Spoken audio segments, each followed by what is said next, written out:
MMA from the Bay. MMA from the Bay. MMA from the Bay. MMA from the Bay. MMA from the Bay. MMA from the Bay. Yo, for the latest in fight news and the greatest interviews. MMA from the Bay. From the up and coming greats to the welter heavyweights. MMA from the Bay. From the best Bay gyms to who's really gonna win. MMA from the Bay. From the fight scene to your TV screen. MMA from the Bay. Now get ready to tune in.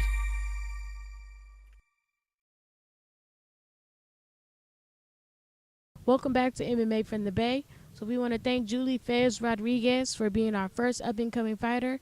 We want to thank her for taking time out to let us know why she wants to fight. And so now we're going to go into our interviews with our two first featured fighters, Brandon Correa and Samuel Bracamonte, a.k.a. the Land Shark. Now, the interesting thing about Samuel Bracamonte is that he's not the only fighter in his family. He actually has 3 younger siblings, and they all fight. So watch future episodes of MMA from the Bay to learn more about this fighting family. And so up first, we have Brandon Correa, and then that'll be followed by our interview with Samuel Bracamonte. My name is Brandon Correa.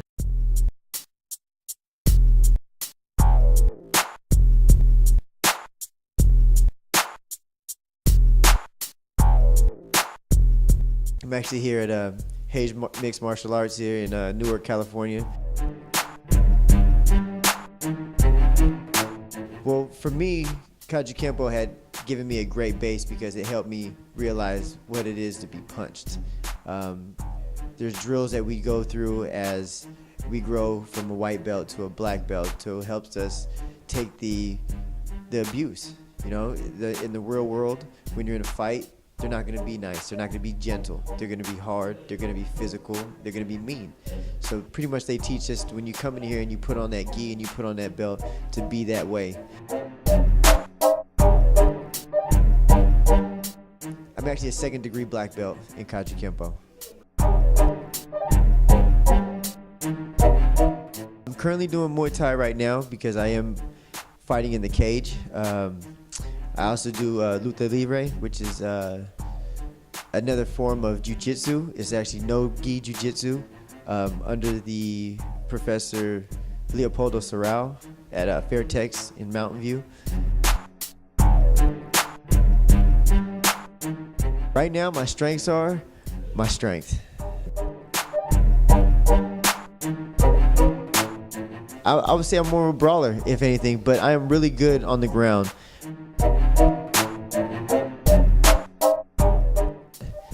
Well versed on the ground. I do submissions from my back. I can do submissions from side, half guard.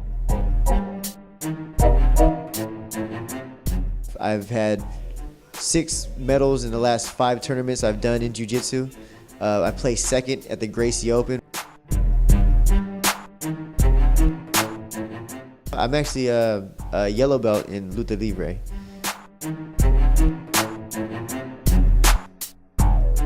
My weight class is 135 currently. I'm probably going to go down, actually. I'm probably going to fight professionally. My next pro fight will probably be at either 125 if they find me an opponent. If they don't find me an opponent, I'll probably fight again at 135. My amateur fights were all at 145, so I know I'm able to handle the weight difference.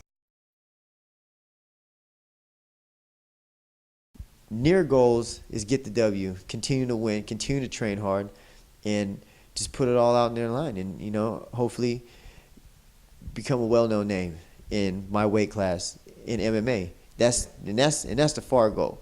The far goal is when they bring up my weight class, they're like, yeah, Brandon Correa, that's a tough dude. He's, you know what I mean? He's nice.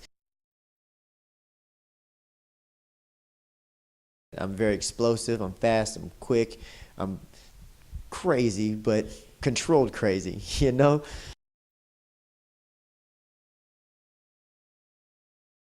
I'm fighting in Brazil on September 15th.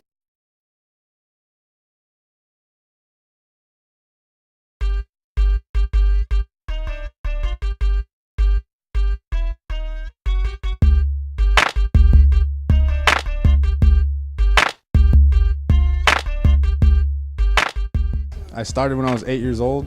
Some bullies were picking on me in the neighborhood. My dad wanted me to defend myself because he says I was going to be some chump. And then I did that till the age of 16. I got my black belt in 1997 out of Taekwondo.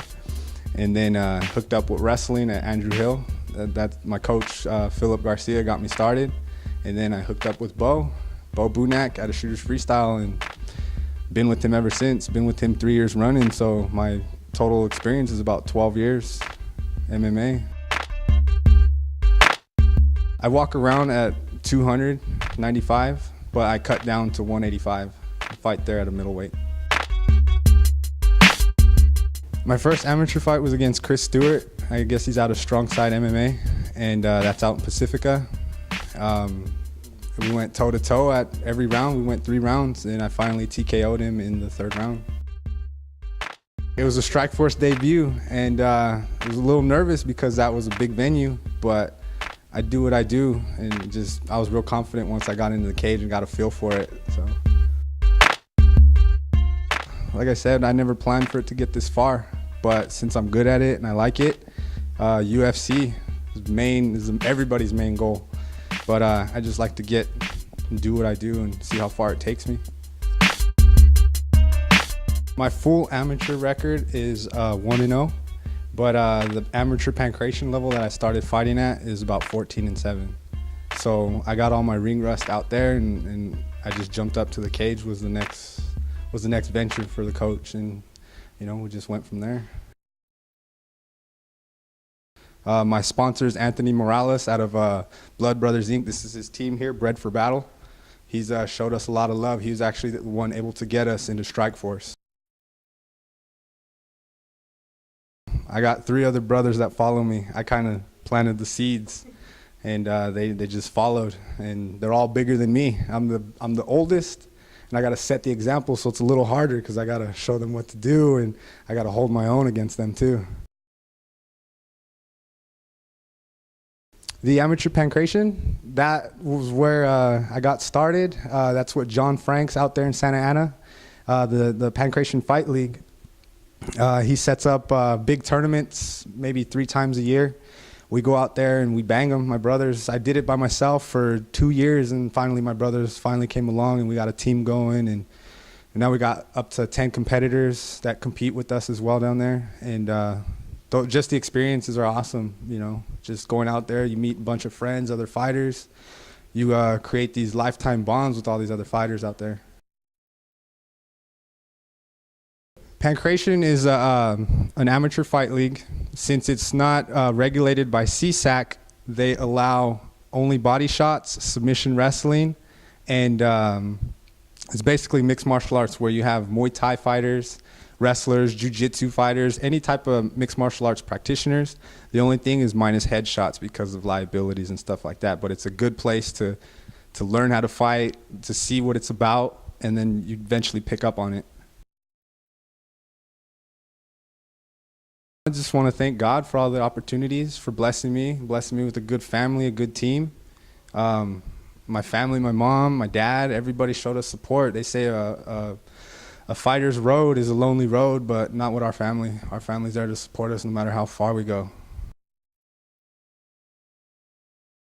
Yeah, that's my fight name. A buddy of mine gave it to me because I used to rock a mohawk. And I had a really tall mohawk too, and then just the way I fight, I'm real calm and cool, and then I'm really, really aggressive when I have to be. And then my coach said too, also it's under Hawaiian natives say it's a guardian, and I believe I'm a guardian over my daughter. So I fight for her. I got a tattoo here on my arm. I carry her with me everywhere I go. Her name is Jade. Have it right there, Jade. She's my heart. I take her with me everywhere. I fight for her. I fight for God. Fight for those who doubt me and those who believe in me. Thank you. So we want to thank Sammy Bracamonte and Brandon Correa for taking time out of their day to talk to MMA from the Bay. Now, this wouldn't be a true MMA fight show without fight predictions, right? And so I'm going to give you my predictions on 2 upcoming fights. So the first fight is going to be, wait. This requires a change of venue. It's much too sunny. Here, hold on just a moment. I'll be right back.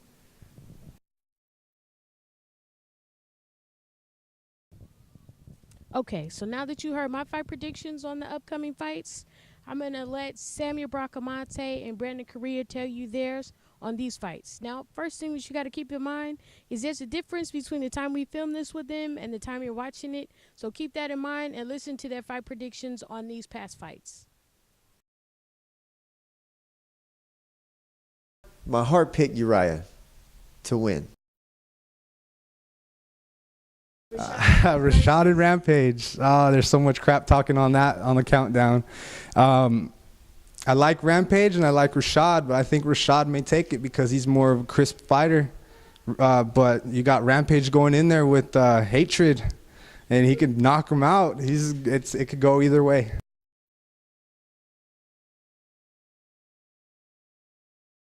I think Rich Franklin might take that one. Chuck Liddell is a great fighter, but it's coming to this time where he may have to call quits. So it's either make or break on that one. That's just my opinion. You know, I'm not banging Chuck Liddell. Chuck Liddell's a good guy.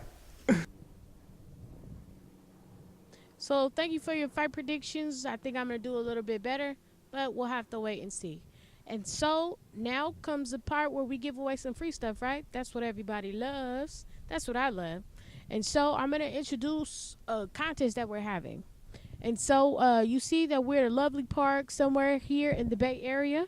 So if you looked at this shot and you said, I know exactly where they are, then send me your prediction and put the location in the subject line. And if you are one of the first 5 people that sends me an email telling me where we are in the Bay Area, then I will send you a prize. So remember, the contest works like this. If you're one of the first 5 people who send me an email with location in the subject line and you tell me which park we're at in the Bay Area, then you're going to win a prize. So make sure you include your name, your age, and your address, and I'll send you a prize. The winners will be posted on our website, MMAfromthebay.com. So make sure you go there and check it out. So we want to thank all of you for tuning in to our very first show, MMA from the Bay. And we want to thank all the people who participated in it. We want to thank Seagung, Sean Hayes from Hayes Martial Arts. We want to thank all the people who took time out while we were there to talk to us. We had a lot of footage from Hayes Martial Arts, and we also had a lot of great interviews that we didn't have time to put on the show.